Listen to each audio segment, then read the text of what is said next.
Allez, c'est mon avis tranché maintenant. On n'est jamais aussi bien servi que par soi-même. Et je vais vous reparler, parce que j'en ai parlé hier, mais on va avoir votre avis, François, Ali, et puis vous aussi au 32-16, de la charnière centrale. Parce que on a parlé de Koscielny, c'est réglé, c'est le taulier, il est là, comme ça c'est fait. Évidemment, avec qui doit jouer Koscielny?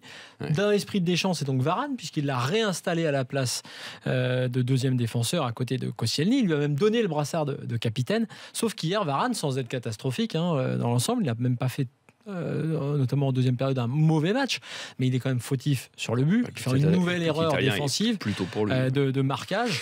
Il est quand même loin. En gros, c'est toujours les mêmes erreurs avec Varane, c'est-à-dire qu'à chaque fois, il dit c'est vrai que là-dessus, il faut que je progresse, c'est vrai que là-dessus, enfin, il le dit plus, il faut que j'ai plus de vis. Bref, je vous rappelle l'épisode Mats Hummels à la Coupe du Monde 2014.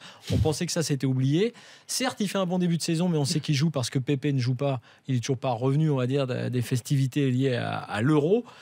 Moi, Varane, j'ai un gros doute. Je me dis aussi que Deschamps peut être piégé lui-même en lui donnant le brassard et la titularisation dans ce match en Italie, parce qu'évidemment, il va le remettre en Biélorussie, alors qu'on avait quand même fini l'Euro avec une charnière Umtiti-Koscielny qui tenait carrément la route. Et je me dis même, à voir un peu l'échauffement de Umtiti, son entrée en jeu quelques minutes, que ça n'a pas dû plaire à Umtiti de voir qu'il était immédiatement reparti sur la case du banc des remplaçants, alors que ça ne le justifie pas forcément, parce que lui aussi joue pour l'instant au Barça. Donc moi je me demande si on ne va pas avoir à nouveau une question, et notamment maintenant sur la charnière centrale. Est-ce qu'on va en pâtir dès mardi en Biélorussie ou pas? Ça je ne sais pas, mais voilà, moi j'ai un doute en gros sur le cas Varane, et je pense que, et non pas sur la caravane, et je pense qu'effectivement Varane constitue entre guillemets un problème pour l'équipe de France. Je pense pas, dans le sens où quand tu te mets au niveau footballistique à la place du sélectionneur, ce qui se passe quand tu vois les entraînements, tu vois le potentiel de chaque joueur. Il y a les matchs, il y a les clubs, et il y a l'entraînement et les oppositions, et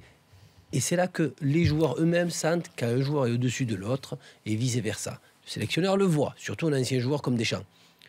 Et pour lui, Varane, au niveau potentiel, même s'il ne joue pas tout le temps au Real Madrid, pour lui, est au-dessus, au niveau intelligence, relance, déplacement, duel et tout, au-dessus de Koscielny, au-dessus d'Umtiti, au-dessus de Rami, au-dessus de tous les défenseurs. Il sent ce potentiel-là, donc il se voit, lui, de toute façon, partir sur le long, pas sur un match, sur Varane.